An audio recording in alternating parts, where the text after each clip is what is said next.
The sun burned hot on the cracked pavement of Westmont, a neighborhood where dreams often seemed as worn as the buildings. Jamal Jackson, a 14-year-old boy with a lanky frame and boundless curiosity, pushed an old shopping cart down the street. Inside were a few aluminum cans and bits of scrap metal he had collected for extra cash. Jamal had learned early that life wasn't about waiting for miracles. It was about making the most of what you had. His mother, a nurse working double shifts at the local hospital, always told him, "Hard work is the path, Jamal, but heart is the engine that gets you there." As Jamal passed by the gated entrance of an upscale restaurant, he noticed something unusual.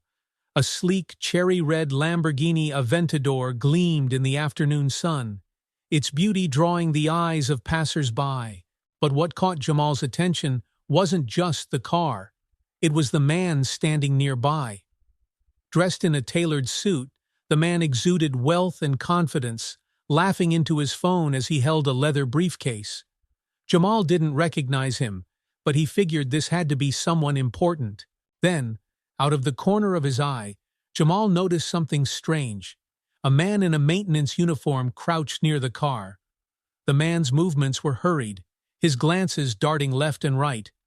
Jamal's sharp instincts kicked in. He might not have been rich, but he knew when something wasn't right. "Hey!" Jamal called out, his voice echoing.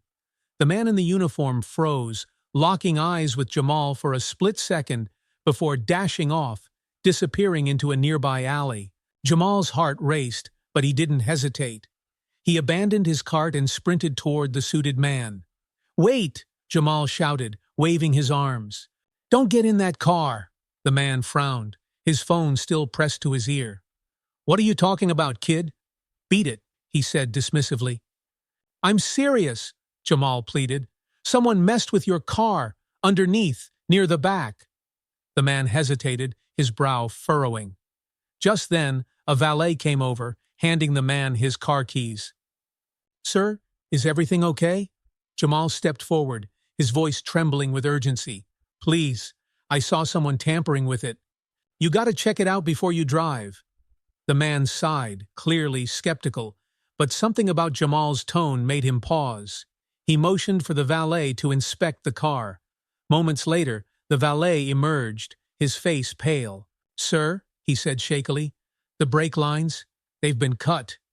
The man's face darkened, a mix of anger and realization washing over him. He turned to Jamal, who stood there, breathing hard.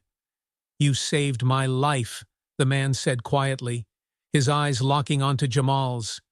Jamal sat at the kitchen table, scribbling in a notebook he used to sketch ideas for inventions. The Jackson apartment was small, the kind of place where the sound of the neighbor's TV seeped through the walls and every creak of the floorboards echoed. His mom had just left for her evening shift at the hospital, leaving behind the faint scent of lavender from her uniform. He couldn't stop replaying the events of the previous day in his mind. The red Lamborghini, the man in the suit, the tampered brakes. It all felt surreal. Jamal had always dreamed of doing something meaningful, but he never thought it would come like this. Just as he leaned back in his chair, there was a firm knock at the door. Jamal frowned. Visitors were rare, especially this late. He stood up cautiously, peeking through the peephole. His jaw dropped. Standing outside was the man from yesterday, Marcus Davenport, the millionaire whose life he had saved. He was dressed casually this time, but his presence was just as commanding. Beside him stood a sharply dressed woman holding a leather folder and a large man who looked like he could bench press a car. Jamal hesitated, unsure if he should open the door. "Jamal, right?" Marcus called through the door, his voice warm but firm. "It's me, Marcus Davenport. I just wanted to thank you properly. May I come in?" Heart pounding, Jamal opened the door slowly. Hi," he said, his voice cracking slightly. "What are you doing here?" Marcus smiled and stepped inside, his polished shoes clicking against the worn floor. He glanced around the modest apartment, his expression softening as he took in the faded wallpaper and mismatched furniture. "I owed you a visit," Marcus said. You didn't just save my car. You saved my life. That's worth more than a simple thank you. Jamal shifted on his feet, unsure how to respond. I just did what anyone would have done, he muttered. Marcus chuckled. I've been in this world a long time, kid. Not everyone would have had the guts to do what you did. The woman stepped forward, offering her hand. I'm Natalie, Mr. Davenport's assistant, she said with a smile. It's nice to meet you, Jamal. Nice to meet you too, Jamal said, shaking her hand awkwardly. Marcus gestured to the large man. And that's Carter, my driver and security. Don't let his size scare you. He's a teddy bear, most of the time. Carter nodded, giving Jamal a small smile. Jamal glanced at them, overwhelmed by the sudden attention. So, why are you really here? He asked. Marcus's expression grew serious. Because I want to help you, Jamal. Yesterday you changed my life. Now I'd like to return the favor. Jamal blinked, confused. What do you mean? Marcus looked around, his eyes settling on Jamal's notebook on the table. He picked it up, flipping through the pages of sketches and scribbles. You're a thinker, he said, impressed. These are some interesting ideas. Ever thought about where these could take you? Jamal shrugged. They're just for fun. I don't have the money to do anything with them. Well, maybe we can change that, Marcus said. He pulled a small envelope from his pocket and handed it to Jamal. Jamal opened it cautiously, his eyes widening when he saw the contents. A business card with Marcus's name, along with a handwritten note that said, Dream big. Let's talk. I'm inviting you to my office tomorrow, Marcus said. I want to learn more about you, your goals, your ideas, your story, and maybe, just maybe, we can figure out a way to make those dreams a reality. Jamal stared at the card, his hands trembling slightly. You're serious? He whispered. Marcus smiled. Dead serious. You've got potential, kid, and I think the world could use more people like you. Before Jamal could respond, another knock echoed at the door. He turned, confused, and opened it to find Mrs. Parker, the neighbor from down the hall, peering in. Everything okay, Jamal? She asked, her sharp eyes flicking between him and Marcus's entourage. Yeah, Jamal said quickly. These are friends. Mrs. Parker raised an eyebrow but nodded. All right. You know where to find me if you need anything. As she shuffled away, Marcus turned back to Jamal. Think about it, Jamal. The offer's real. I'll send a car for you tomorrow morning, bright and early. Deal? Jamal nodded, though he still felt like he was in a dream. Deal. Marcus smiled, clapping him on the shoulder. Good. Now get some rest. Big things are ahead. As the trio left, Jamal closed the door, clutching the card tightly in his hand. For the first time in years, he felt a spark of hope, like maybe, just maybe, his life was about to change forever. The next morning, Jamal stood outside his apartment building, shifting nervously from one foot to the other. The neighborhood was already awake, cars honking, kids playing basketball down the street, and the smell of fried bacon wafting from a nearby diner. Jamal tugged at the cuffs of his only button-up shirt, an old hand-me-down from his uncle, and glanced up at the sound of tires crunching on gravel. A sleek black car pulled up in front of him, the tinted windows glinting in the morning sun. The door opened, and Carter, Marcus Davenport's towering driver, stepped out. He wore a sharp black suit, his expression calm, but professional. You ready, Jamal? Carter asked, his deep voice kind. Jamal nodded, clutching his notebook tightly under one arm. Yeah, I think so. Good. Hop in, Mr. Davenport is waiting. The car's interior smelled like leather and cedar, and Jamal couldn't help but marvel at the plush seats and the quiet hum of the engine as they pulled away.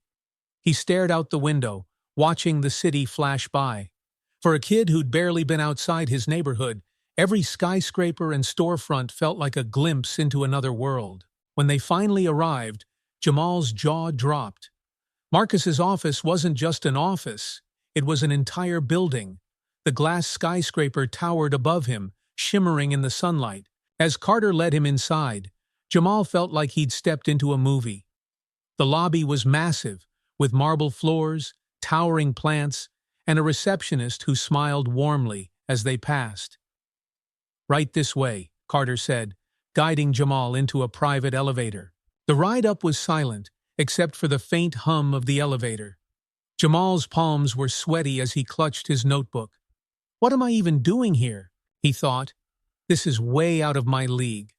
The doors opened to reveal Marcus's office, a sprawling space with floor-to-ceiling windows that overlooked the city. Marcus stood near the window, sipping coffee from a porcelain cup. When he turned and saw Jamal, his face lit up with a warm smile. "Jamal! Come in," Marcus said, motioning him forward. "How was the ride?" Good," Jamal replied, his voice barely above a whisper. He felt like a fish out of water in the luxurious office, his worn sneakers squeaking against the polished floor. "Relax, kid. You're here because you earned it," Marcus said, gesturing to a chair across from his sleek glass desk. "Take a seat." Jamal sat down gingerly, placing his notebook on his lap.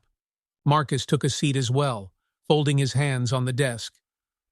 "So, Jamal," Marcus began, his tone friendly but businesslike, "yesterday you showed incredible bravery.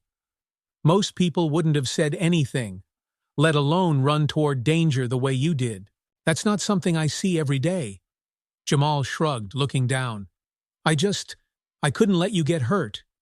And I'm grateful for that," Marcus said, leaning forward. "But there's more to you than that, isn't there? Carter told me you brought this along." He nodded toward the notebook in Jamal's lap. Jamal froze, then slowly opened the notebook, revealing pages of rough sketches and notes. Some were for simple gadgets, a folding bike, a solar-powered phone charger, while others were more ambitious, like a prototype for a self-fixing drone. He hesitated, then slid the notebook across the desk. Marcus flipped through the pages, his eyebrows raising slightly. "These are impressive," he said, his voice genuine. "Where'd you learn to design like this?" Jamal shrugged. "I just figured it out. My mom couldn't afford to buy me stuff, so I'd take apart old junk and try to make my own things." Marcus nodded thoughtfully, then closed the notebook. "You've got a talent, Jamal, but talent needs opportunities, and that's why I brought you here." Jamal's heart pounded. "What do you mean?" Marcus leaned back in his chair. "I want to invest in you. You've got potential, and I believe with the right resources you could do something incredible. So here's the deal. I'll fund your education, science programs, mentorships, whatever you need to take your ideas to the next level. In return, I want you to work with me. Help me develop these ideas, bring them to life." Jamal's jaw dropped. You do that for me?" Marcus smiled. "Consider it an investment in the future, and in someone I believe in." Jamal stared at the desk, his mind spinning.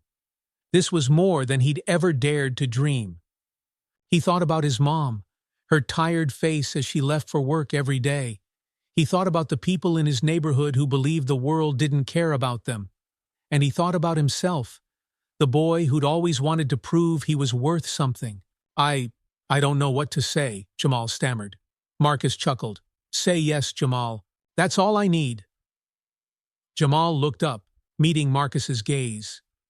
There was something genuine in the man's eyes, something that told Jamal this wasn't just charity.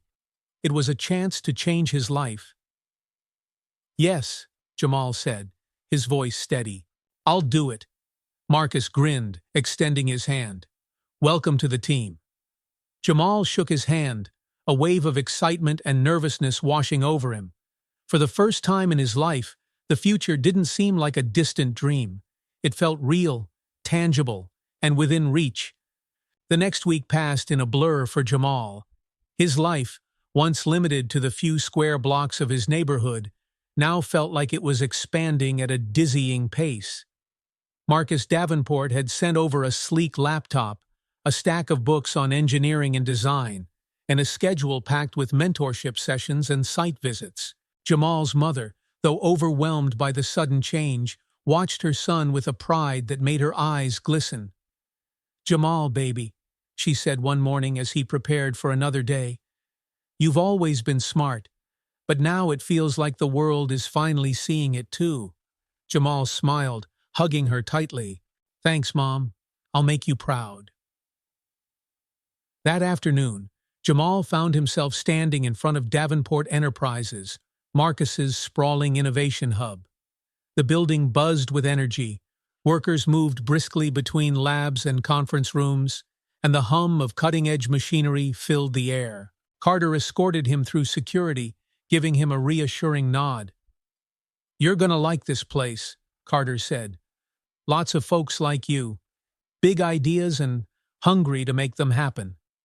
They stopped in front of a glass-walled workshop where a group of young engineers tinkered with a robotic arm. Jamal pressed his face to the glass, his heart racing.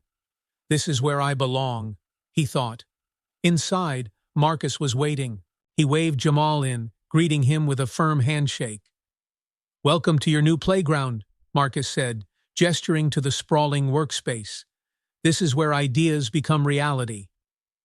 Jamal took it all in. The rows of high-tech tools, the 3D printers whirring away, and the whiteboards covered in equations and diagrams. "This is amazing," he said, his voice barely above a whisper. Marcus chuckled. "It's yours to use. But first, let me introduce you to someone." A tall woman with dark braids and sharp eyes stepped forward, her lab coat spotless. "This is Dr. Keisha Monroe," Marcus said. "She's one of our top engineers, and she's going to be your mentor." Dr. Monroe extended a hand, her smile warm. "Jamal, I've heard a lot about you. Marcus says you've got potential. Let's see what you've got." Jamal shook her hand, feeling a mix of excitement and nerves. "Thank you, ma'am. I'll work hard." For the next few weeks, Jamal threw himself into the work. Under Dr. Monroe's guidance, he learned to refine his sketches, prototype designs, and troubleshoot problems. He absorbed everything like a sponge, staying late to experiment with materials and methods. His notebook filled with new ideas, each one bolder than the last. One afternoon, as Jamal fine-tuned a small drone prototype, Dr. Monroe watched him from across the room. "You've got a good eye for details," she said, walking over. "Most people your age rush through things, but you take your time." Jamal shrugged. "I just want it to work, you know? I want to prove I belong here." Dr. Monroe's expression softened. "You don't have to prove anything, Jamal. You're here because you earned it." Her words hit him deeply, and for the first time, he allowed himself to believe it might be true. But all was not well. One evening, after a long day at the workshop, Jamal noticed something strange.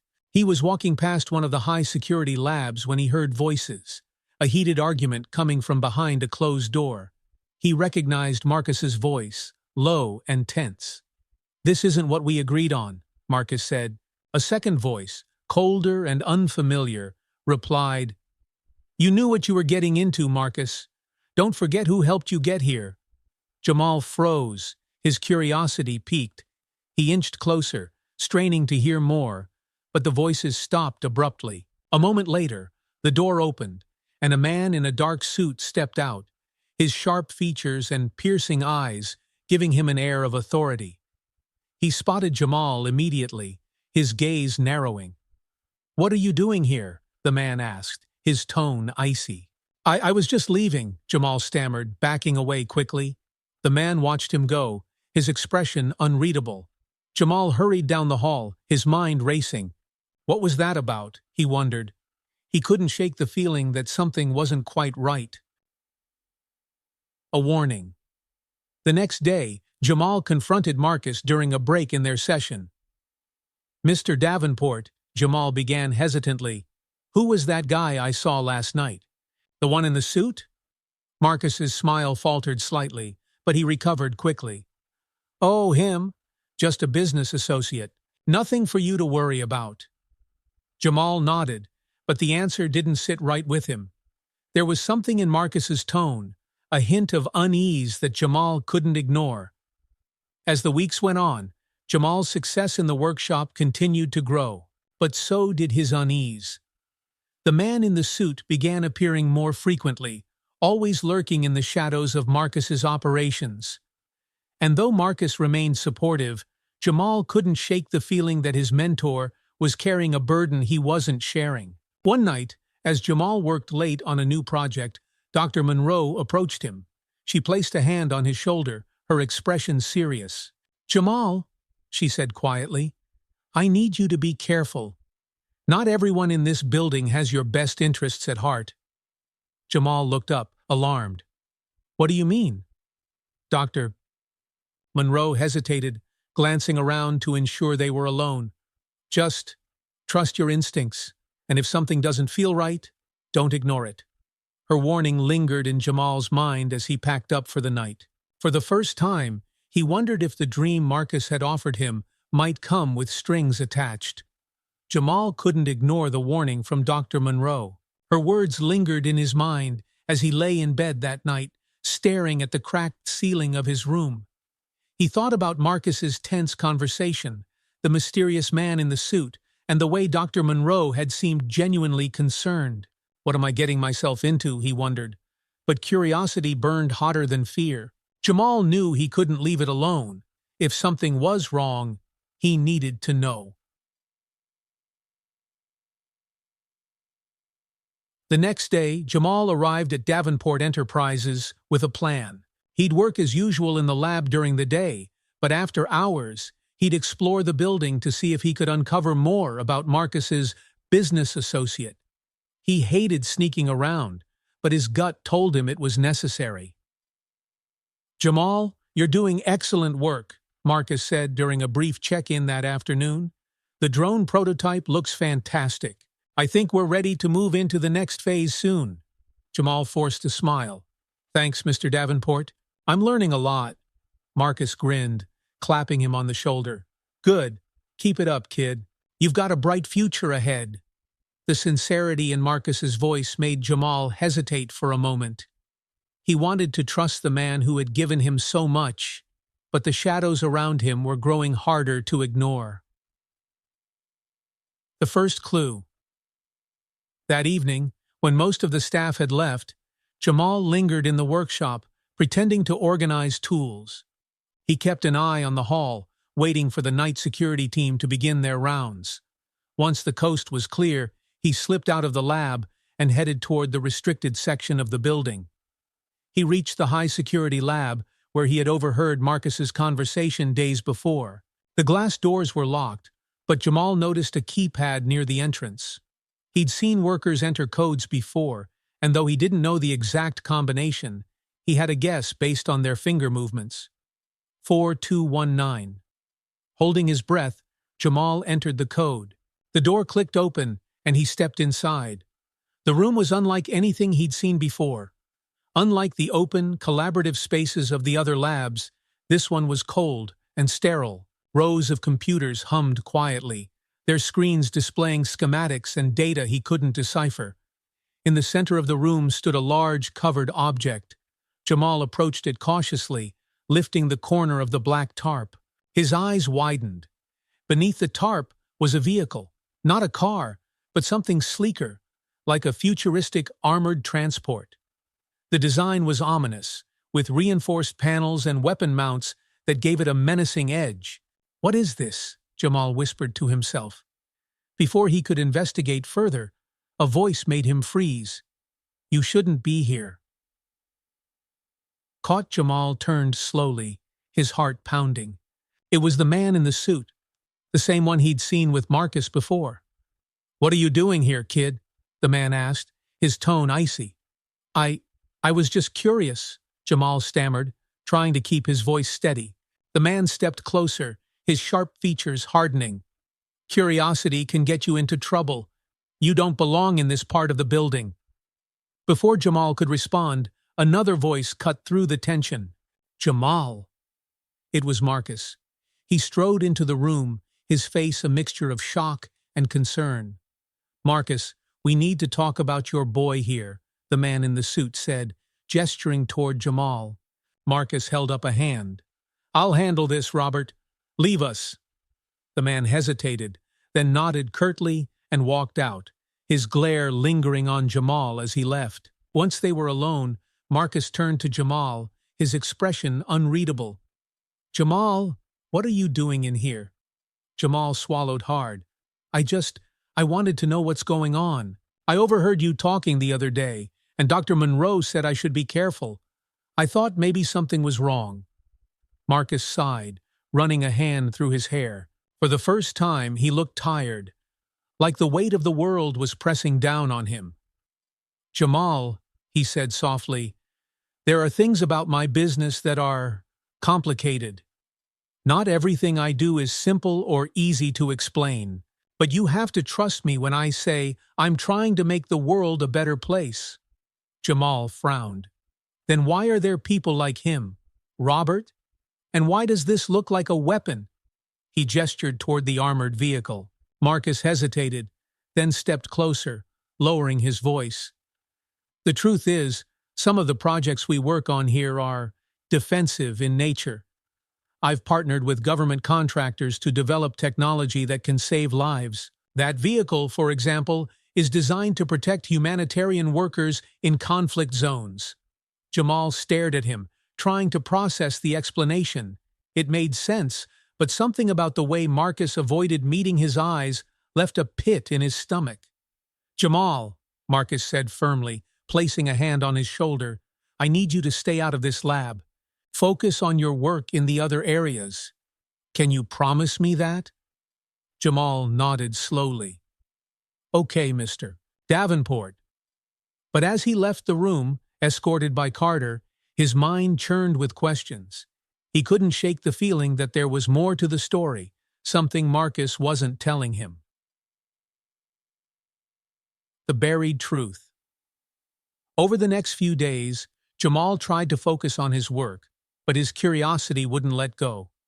He began observing Marcus and Robert more closely, noting the times they disappeared into private meetings or exchanged hushed words.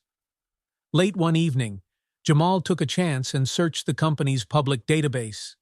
He found little about Robert, but one old article caught his eye. It mentioned a partnership between Marcus Davenport and a defense contractor involved in ethically questionable projects overseas. His stomach sank. If Marcus was working with people like that, what did it mean for Jamal's role at the company? Dr. Monroe's words echoed in his mind. "Trust your instincts, and if something doesn't feel right, don't ignore it." Jamal knew he had to dig deeper. The truth might be dangerous, but if he was going to stay in Marcus's world, he needed to know exactly what kind of world it was. Monroe might be the key to getting answers. During a coffee break, he approached her, lowering his voice. "Dr. Monroe, can I talk to you? Privately?" She glanced around, then nodded. "Meet me in Lab C during lunch. Make sure no one follows you." When lunchtime arrived, Jamal slipped away from the bustling workshop and found Dr. Monroe in the small lab. She closed the door behind him, folding her arms with a wary expression. "What's going on, Jamal?" He hesitated, then blurted out, "I think something's wrong with Mr. Davenport's projects. I overheard him arguing with someone, and I've seen Robert sneaking around. They're working on things that don't feel right."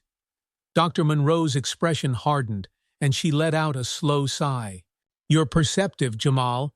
Too perceptive for your own good." "So I'm right?" he pressed. She hesitated, then nodded. Marcus started with good intentions. He wanted to create technology that could protect people, but somewhere along the line, he got in too deep. Robert is a representative for a defense conglomerate. They fund some of our projects, and they've pushed Marcus into developing tech that can be used for less noble purposes. Jamal's stomach churned. "Like weapons?" Dr. Monroe nodded grimly. "Yes.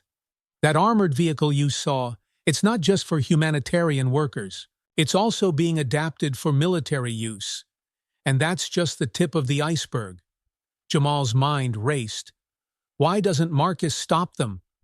Because they control the funding, she explained. Without their money, this entire operation would collapse. And Marcus? He's too proud to admit he's made a mistake. He thinks he can fix it from the inside, but I'm not so sure. Jamal took a deep breath, his resolve hardening. What can I do? Dr. Monroe's eyes widened. Jamal, this isn't your fight. You're just a kid. Focus on your projects and stay out of this. It's too dangerous. But Jamal shook his head. If I don't do something, who will? The unauthorized file. That evening, after most of the staff had gone home, Jamal snuck into one of the server rooms. Dr. Monroe's warning rang in his ears, but his curiosity overpowered his fear. Using his workshop credentials, he accessed the network and began searching for files related to Robert and the projects he oversaw. Most of the documents were encrypted, but one folder caught his eye: Project Horizon.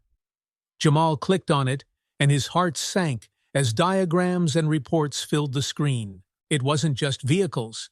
They were developing autonomous drones, surveillance systems, and weaponized robotics. Each file painted a clearer picture of how far Marcus had gone to appease his shadowy partners. Just as Jamal was copying some of the files onto a flash drive, he heard footsteps outside the server room. His pulse quickened, and he yanked the drive out of the computer, slipping it into his pocket. The door opened, and Marcus stepped inside. His face froze when he saw Jamal. "Jamal," Marcus said, his tone cold and measured. "What are you doing here?" Jamal tried to play it off. I needed to check something for my drone project. The system wasn't working earlier." Marcus's eyes narrowed, and for a moment, Jamal thought he might press further. But then Marcus sighed, rubbing his temples. "It's late, Jamal. Go home. We'll talk tomorrow." Jamal nodded, his heart racing as he walked past Marcus and out of the room. The confrontation. The next morning, Jamal sat at his kitchen table, staring at the flash drive. He knew he couldn't keep this to himself. He needed to confront Marcus, but he also needed a backup plan in case things went south. After arriving at Davenport Enterprises, Jamal found Dr. Monroe in the lab. He pulled her aside, showing her the files. Her face paled as she scrolled through the contents. "This is worse than I thought," she muttered. "What do we do?" Jamal asked. Dr. Monroe looked conflicted. "If we take this to the authorities, Marcus could lose everything. But if we don't, this technology could hurt a lot of people." Before they could decide, the lab door opened and Marcus entered, flanked by Robert. His expression was grim. "Jamal," Marcus said, his voice heavy with disappointment, "we need to talk." Jamal's stomach flipped. "I can explain?" "No need," Marcus interrupted. "Robert told me you accessed restricted files last night. I gave you a chance, Jamal. I trusted you." "And I trusted you," Jamal shot back, his voice shaking. "But you've been lying to me. You're making weapons for people like him." He pointed at Robert, who smirked but said nothing. Marcus's expression darkened. "It's not that simple." "Yes, it is," Jamal said. "You're helping people who don't care about saving lives. They're using you, and you're letting them." Marcus seemed to waver for a moment, but Robert stepped forward. "That's enough," he said coldly. "This kid has no idea what he's talking about." Jamal clenched his fists. "I know exactly what's going on, and if you don't stop, I'll make sure everyone else knows too." Robert's smirk disappeared. "You're making a mistake, kid." "Enough, Robert," Marcus said, his voice firm. He turned back to Jamal, his eyes filled with regret. "Go home, Jamal. I'll handle this." But Jamal shook his head. "You can't handle this alone. Let me help you fix it before it's too late." For a long moment, Marcus said nothing. Then he nodded, his expression resolute. "All right, Jamal. Let's fix this." Marcus sat behind his desk, his face etched with tension, as Jamal and Dr. Monroe stood across from him. The files Jamal had stolen from the server sat open on Marcus's computer, the evidence glaring back at them. "I can't believe it's gotten this bad," Marcus muttered, scrolling through the documents. He looked up, his voice heavy. I should have stopped this a long time ago. Then let's stop it now, Jamal said firmly. Doctor, Monroe crossed her arms. It's not going to be easy. Robert and his people aren't just funding this. They're controlling it. If you try to pull out, they'll retaliate. Marcus leaned back, running a hand over his face. They've threatened me before. They made it clear that if I walk away, they'll destroy everything I've built and ruin anyone who tries to help me. So, what do we do? Jamal asked, his voice steady despite the fear tightening his chest. Marcus sat up straight, determination hardening his features. We fight back, but we have to be smart about it. We need to gather more evidence, enough to expose them and shut them down for good. And we can't do it alone. Dr. Monroe nodded. I can pull together technical records, emails, blueprints, anything that shows what Robert's been doing. But we'll need a way to get the information out safely. Marcus turned to Jamal. You've already shown you're resourceful, Jamal. I'll need you to help Dr. Monroe and keep an eye on Robert. He doesn't know how much you've found yet, but he'll be watching you. Jamal nodded, his jaw tight. I can handle it. Marcus smiled faintly. I believe you can.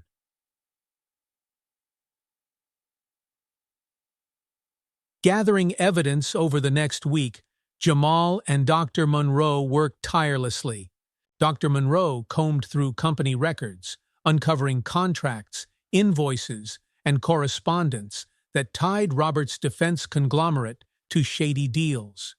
Jamal, meanwhile, stayed close to the workshop, keeping up appearances while subtly observing Robert's movements. Late one night, as Jamal sifted through a pile of outdated project files, he stumbled across a folder marked Confidential. Inside were specifications for a new drone model, one far more dangerous than anything the company had developed before. This isn't defense, Jamal whispered, his stomach turning. It's a weapon. He brought the file to Dr. Monroe, who paled as she read through it. This is the smoking gun, she said. If we can prove they're planning to sell this to hostile buyers, it'll be the end for Robert and his backers. But how do we prove it? Jamal asked. Dr. Monroe hesitated, then said, We'll need to intercept one of their communications. If we can get access to their private server, we might find proof of their buyers.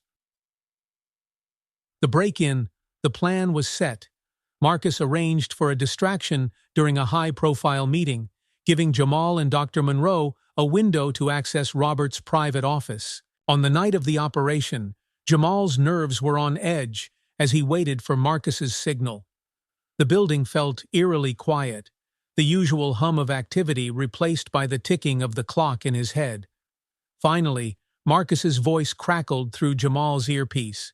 You're clear. Go now. Jamal and Dr. Monroe moved quickly, slipping into the restricted area. They reached Robert's office, and Dr. Monroe pulled out a device to override the lock. Hurry! Jamal urged, glancing over his shoulder. The door clicked open, and they rushed inside. Dr. Monroe went straight to the computer while Jamal kept watch. This is it, she whispered, her fingers flying over the keyboard. I'm in. Minutes felt like hours as she navigated the system, downloading files onto an encrypted drive. Finally, she pulled back, a triumphant smile on her face. Got it, she said. But before they could leave, the sound of footsteps echoed in the hallway. Someone's coming, Jamal hissed. They hid behind a row of cabinets just as the door opened. Robert stepped inside, followed by two men in black suits. His eyes scanned the room, suspicion flickering across his face. Something's not right, Robert muttered. I want a full sweep of this building. Now. The men nodded and left, but Robert lingered. Jamal held his breath, his heart pounding in his chest. After what felt like an eternity, Robert finally exited the room, slamming the door behind him. Let's go, Dr. Monroe whispered. They slipped out of the office and made their way back to the workshop, where Marcus was waiting. The fallout. The files, Doctor. Monroe had retrieved were damning. Detailed records of weapons deals, covert communications with rogue buyers, and payments funneled through offshore accounts. "This is everything we need," Marcus said, staring at the screen, "but getting it to the right people is going to be tricky." Dr. Monroe nodded. "We'll need to involve the authorities. But we can't trust everyone. They might have people on the inside." Marcus turned to Jamal. "Do you trust anyone outside this building, Jamal? Someone who could help us?" Jamal thought for a moment, then nodded. "My neighbor, Mrs. Parker. Her son works for the FBI. I can get this to her." Marcus smiled faintly. "Good, let's move quickly. Robert won't sit still once he realizes what we've done." At the escape, Jamal delivered the files to Mrs. Parker that night, explaining everything as quickly as he could. Her eyes widened as she realized the gravity of the situation. "I'll make sure my son gets this," she promised. "You've done something brave, Jamal." But just as Jamal returned to the building, he saw black SUVs pulling up outside. Men in suits poured out, armed and moving with purpose.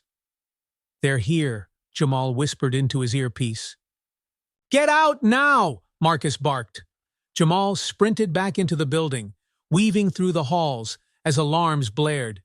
He found Marcus and Dr. Monroe in the workshop, frantically packing up critical equipment. "We can't stay here," Marcus said. "They'll tear this place apart." "Where do we go?" Jamal asked. Marcus hesitated, then said, "I have a safe house. Follow me."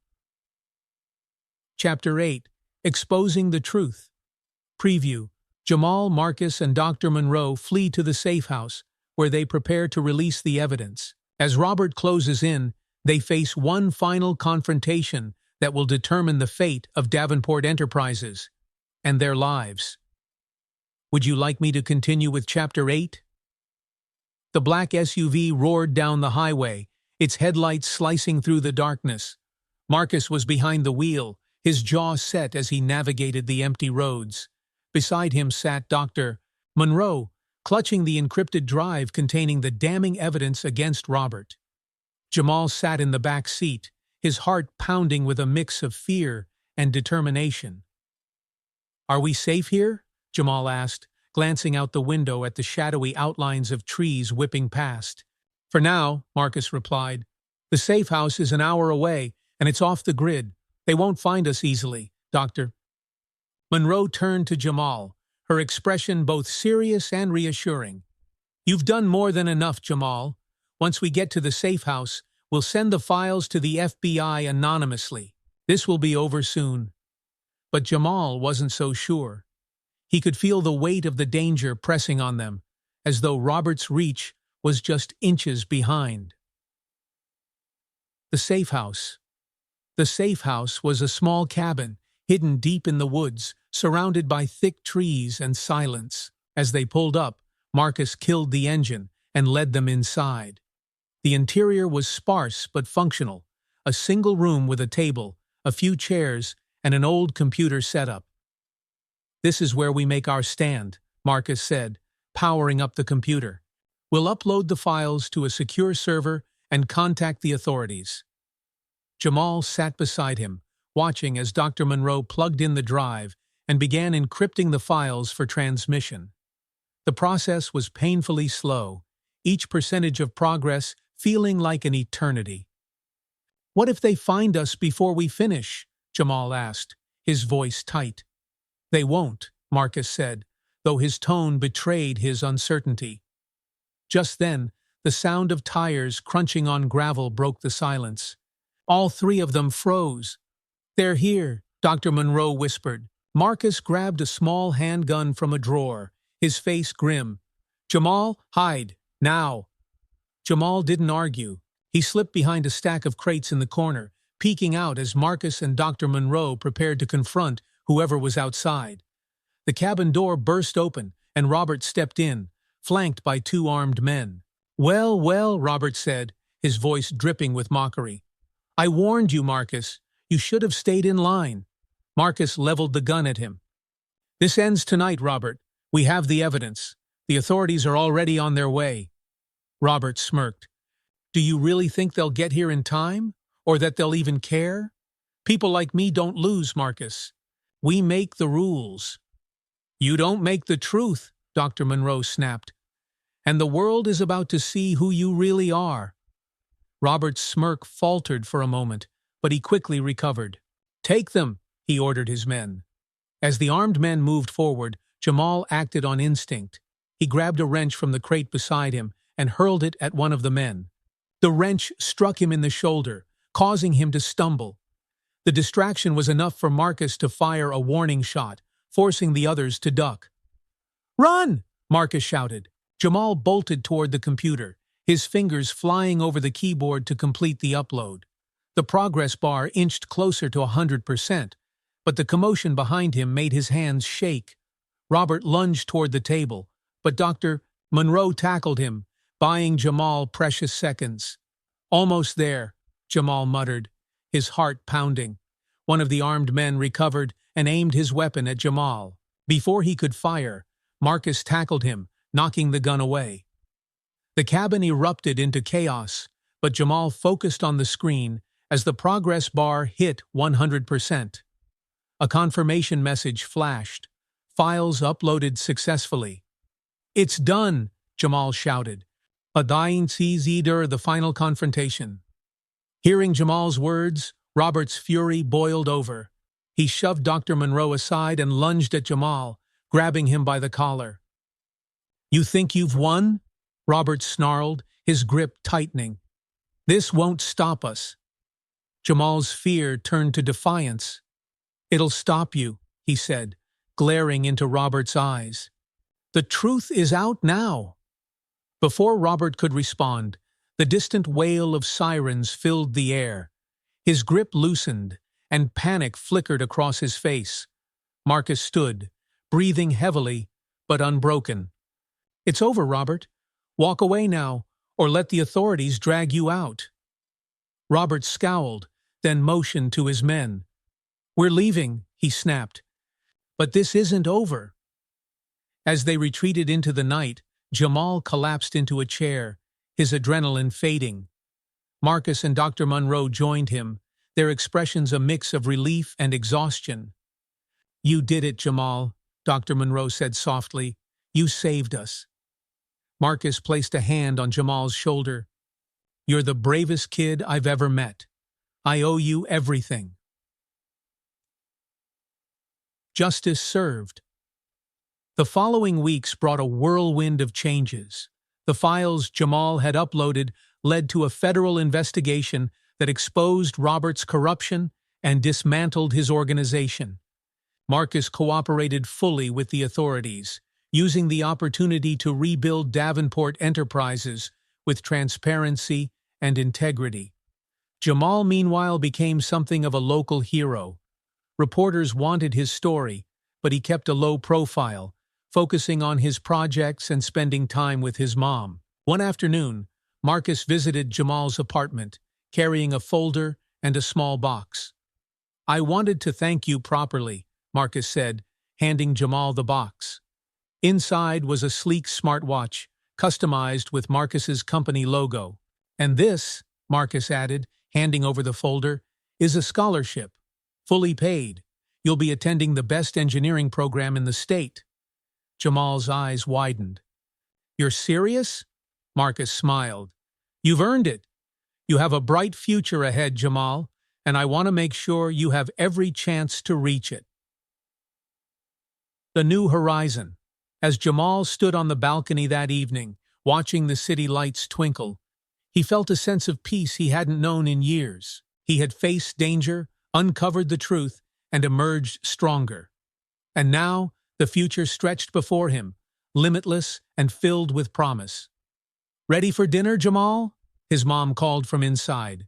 Yeah, he said, smiling as he stepped back into the apartment. The past was behind him, and the world was finally his to conquer.